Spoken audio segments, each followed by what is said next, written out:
Yang satu mengatakan Nabi Isa itu dinaikkan ke atas terlalu tinggi. Wa qalatil yahudu Uzairu bin Allah wa qalatin nasara al-masih ibnullah. Al-masih anak Allah, terlalu tinggi. Yang satu pula Yahudi mengatakan Isa anak zina. Mereka tuduh Maria berzina dengan Joseph si tukang kayu. Anak zina, jatuh ke bawah, rendah, hina. Makan abuki mra'a sau'in, bapakmu bukan preman, orang jahat. Wa makanat ummuki baghiyah, ibumu bukan baghiyah, wanita tunasusila. Datang orang Yahudi menemui Maryam yang baru saja melahirkan anak. Makanan qasiyah, dia tidak tahan mendengar buli-buli. Mengapa dia punya anak tanpa suami? Kenapa dia bisa hamil? Membuli. Habis dia dibuli, akhirnya dia pergi mengasingkan diri. Makanan qasiyah, di tempat yang jauh dari Palestina. Nah, jadi di antara yang suka membuli ini Yahudi. Jadi kalau ada suka membuli ini otak-otak Yahudi. Maka larilah Maryam. Jadi kalau mau belajar dari bagaimana Maryam dibuli orang, bagaimana cara dia, pergi lari. Kita sekarang kalau dibuli orang nggak perlu lari, cukup matikan handphone. Lalu kemudian dasar pembuli, orang sudah lari, ternyata mereka datang ke sana. Mereka datangi langsung. Apa kata mereka? Makanat abuki mra'a sau'in, bapakmu bukan orang jahat. Wa makanat ummuki baghiyah, ibumu bukan wanita tunasusila. Titik. Kalau ayat itu dilanjutkan tidak layak menjadi kitab suci. Bapakmu bukan preman tengik, ibumu bukan wanita tunasusila. Kalau dilanjutkan, mengapa kau punya anak hasil zina? Apa yang dilakukan Maryam? Tarkul jawabi alal jahili jawabun. Tidak menjawab orang yang jahil, itulah jawabannya. Tidak menjawab orang jahil, itulah jawabannya. Apa yang dilakukan Maryam? Fa asyarat ilaih. Maryam cukup menunjuk anaknya. Isa yang terbaring sesosok bayi. Fa asyarat ilaih. Maryam menunjuk anaknya. Kata Maryam, bayangkan tiba-tiba kalau datang orang sedang membuli. Kenapa kamu bisa hamil gak punya suami? Bapakmu bukan orang jahat, ibumu juga bukan wanita tunasusila. Kenapa kamu bisa punya anak haram? Oh, makin marah dia.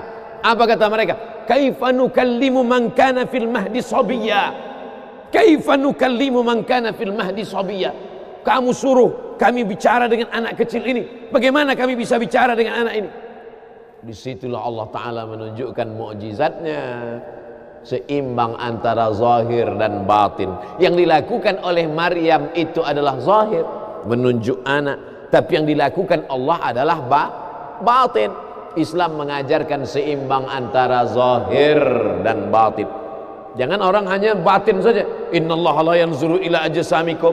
Allah tidak melihat bentuk fisik tubuh kamu. Wala ila suwarikum. Allah tak melihat rupa wajah kamu. Walakin yanzuru ila qulubikum. Yang dilihat Allah itu batin kamu. Gara-gara ini santri-santri tak mandi pagi. Kamu kenapa matanya? Allah hanya melihat hati kita, Pak Ustaz.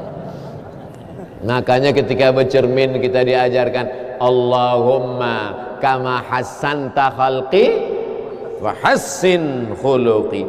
Makanya di Az-Zikra yang zahir ada, yang batin ada.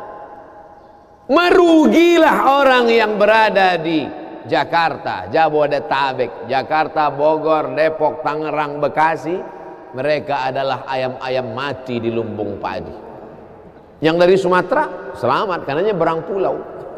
Kalau mau datang kemari rapid test dulu. Bukan sembarang. Nih, masih ada bekasnya. Saya selamat. Saya tidak termasuk ayam mati di lumbung padi, karena lumbungnya jauh. Tapi yang ada di sekitar Jabodetabek, Lampung agak kena juga karena dekat kemari. Dulu seingat saya berbis-bis datang kemari. Lalu kemudian yang lebih dekat lagi Bogor, yang lebih dekat lagi sekitar ini. Maka ini akan ditanya, la tus'alunna yauma idzin anin na'im. Kamu ditanya, nikmat terbesar adalah bisa tinggal di dekat az-zikra, nikmat terbesar. Tapi tidak ada nikmat yang sia-sia. Afa khalaqnakum abatha, apakah kami ciptakan kamu sia-sia? Aku beri engkau nyawa, aku titipkan roh di dalam jasadmu, kuberikan kesempatan tinggal di dekat az-zikra.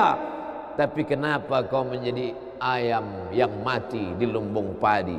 Perutnya mungkin kenyang, tenggorokannya mungkin tenang, matanya mungkin lapang, tidurnya lelap, tapi jiwa kosong hampa. Akibat apa? Akibat tidak diisi dengan zikir, tidak diisi dengan baca Quran, tidak diisi dengan muhasabah, tidak diisi dengan meneteskan air mata, tidak diisi dengan duduk bersama ulama, tidak diisi dengan sholat berjamaah, tidak diisi dengan kajian-kajian. Sesungguhnya setiap kita datang ke dunia ini sudah membawa benih.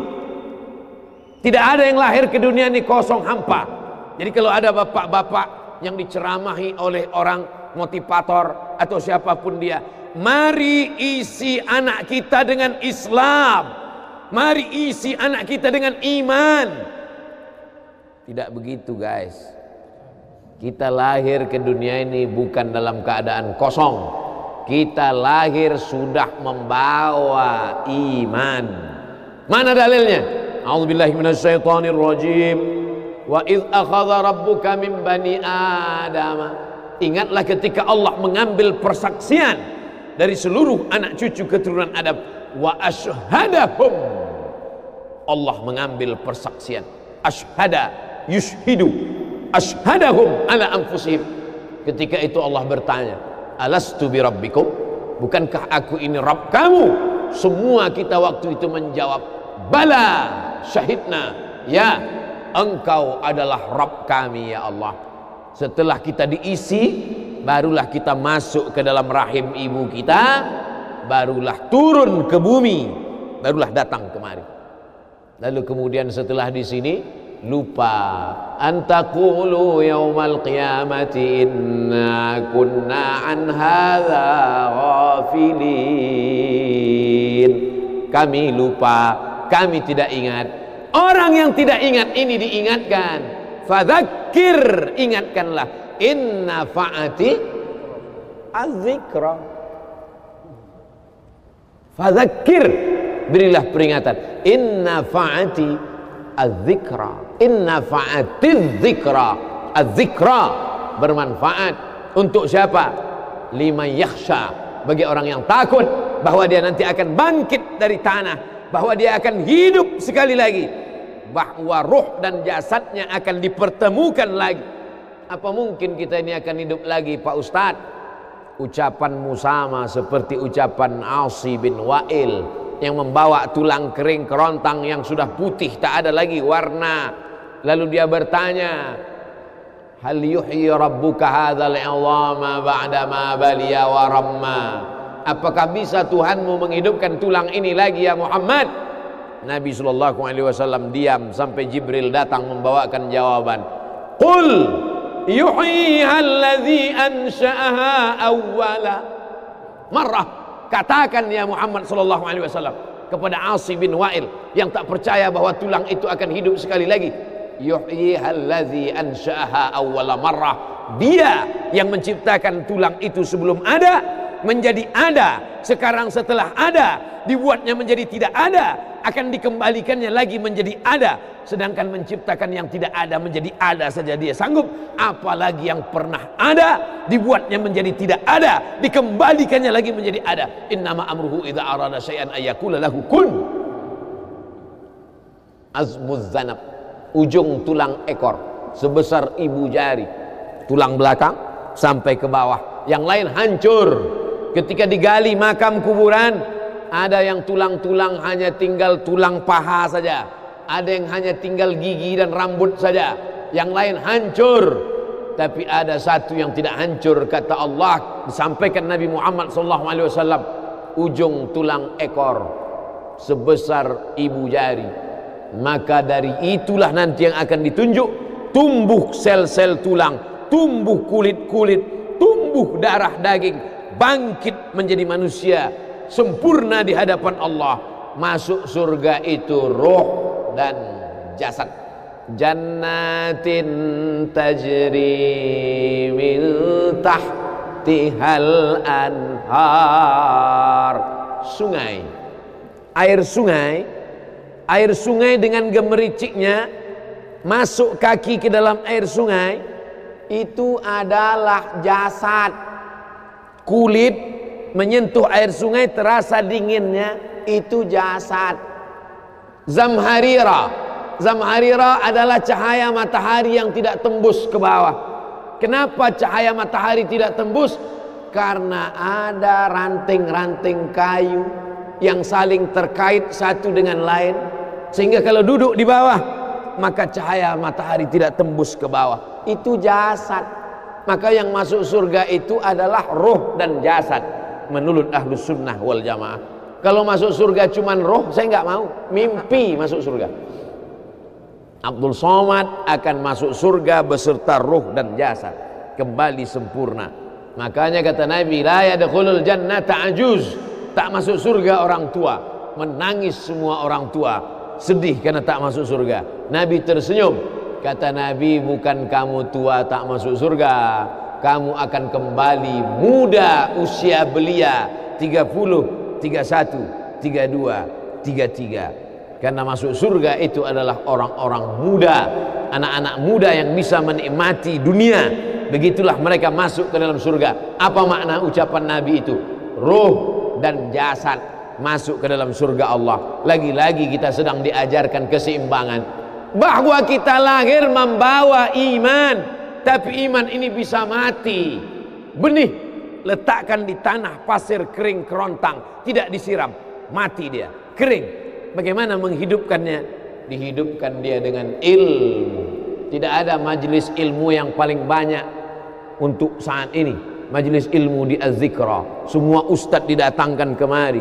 Ustadz Tengku Zulkarnain, Abah Raud tidak usah disebut lagi, memang beliau guru dari almarhum, Masya Allah tabarakallah.